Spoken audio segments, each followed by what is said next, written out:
Hello students, welcome to Financial Accounting online classes.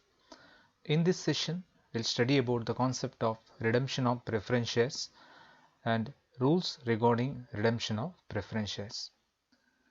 Before going to study the concept redemption of preference shares, it is better to know about preference shares and the details about redemption rules.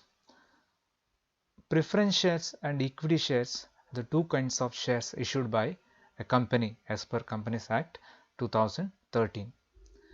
Preference shares enjoy a priority over equity shares in payment of dividend during lifetime and repayment of capital on liquidation of company.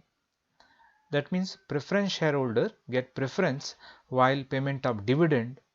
That means first preference given to them, and at the time of repayment of capital also during winding up of company, preference given to preference shareholders, and they get fixed rate of dividend irrespective of profit of the company.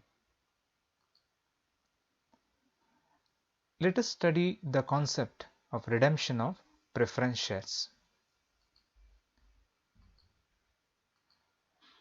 It is the process of repayment of redeemable preference share capital to the shareholder either at the expiry of fixed period or at the option of company. That means redemption means repayment of preference capital to the shareholder either at the expiry of fixed period, means after expiry of particular time, or at the option of the company when the company has sufficient amount for repayment and company can repay the amount by giving notice regarding repayment of capital. There are important sources for redemption. Number one, proceeds of fresh issue. That means the amount collected by issue of shares, equity or preference shares. And second important source is the divisible profit. That is the profit otherwise available for dividend, which include the profit and loss account, balance, general reserve, other reserves, etc. Let us study the important concept legal requirements of redemption of preference shares. So these are important not only as theory but also to work out the problem. So there are some important rules regarding the payment or type of shares which can be repayable and the process of redemption of preference shares. Number one, only fully paid preference shares are redeemable. Fully paid is the amount which is completely paid. If the face value is 100 and if a total amount is paid, then it is called fully paid shares. If the face value of share is 100 and amount collected only rupees 90 per share, that is the partly paid shares.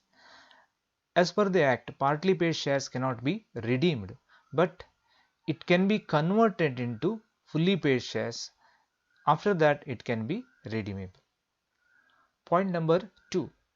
Shares can be redeemable either at par or at premium, but not at discount. At par means equivalent to face value. The face value of shares 100 and repayable at rupees 100, or at premium, face value of share 100 and repayable at rupees 110. So 10 rupees per share extra. So this is also possible, but it cannot be repayable at a discount less than the face value. Point number 3. Redemption of shares can be carried out of the proceeds of fresh issue or divisible profit. Proceeds of fresh issue means the amount collected by issue of shares, and divisible profit is a profit and loss account or other reserve which are available for the payment of dividend, which can be taken for payment of preference shares. Based on the instruction it is followed, we can take the proceeds of fresh issue or sometimes only divisible profit or partly from proceeds of fresh issue or partly from divisible profit based on the instruction in the problem. Point number 4. When the shares redeemed out of divisible profit, a sum equal to nominal value should be transferred to a separate account called Capital Redemption Reserve or CRR account. Suppose the value of preference capital 1 lakh, proceeds of fresh issue 50,000 and remaining 50,000 used from divisible profit. So that amount should be transferred to CRR or Capital Redemption Reserve account. Point number 5. The amount in CRR account can be utilized only to issue fully paid bonus shares to the shareholders. The bonus shares issued to the existing shareholder in addition to their existing share without receiving any extra amount. This results in addition to the capital or capitalization of reserve. Point number 6. The premium on redemption can be provided out of security premium, debenture premium or divisible profit. Premium on redemption means the extra amount payable at the time of redemption of preference share. Suppose the value of preference shares payable 1 lakh and amount paid 1 lakh 10,000. The difference amount 10,000 treated as premium on redemption. This amount can be collected from security premium available, debenture premium, or if they are not available, the amount can be used from divisible profit also. Sometimes they can be used partly from security premium and partly from divisible profit. Point number 7. Redemption of preference shares should not be considered reduction in authorized capital. Authorized capital is the maximum amount of capital that a company can collect from public by issue of shares. The redemption of preference shares should not be treated as reduction in authorized capital. It will not result in the reduction in authorized capital. Point number 8. After redemption of preference share, the company can issue further shares up to nominal amount of shares redeemed.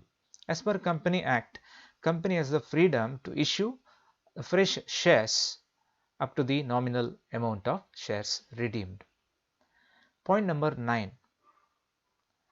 If redemption of shares not done according to the provision of Company Act, if these provisions not followed, the company and every officer who is in default, who is responsible for mistake, is punishable with the fine.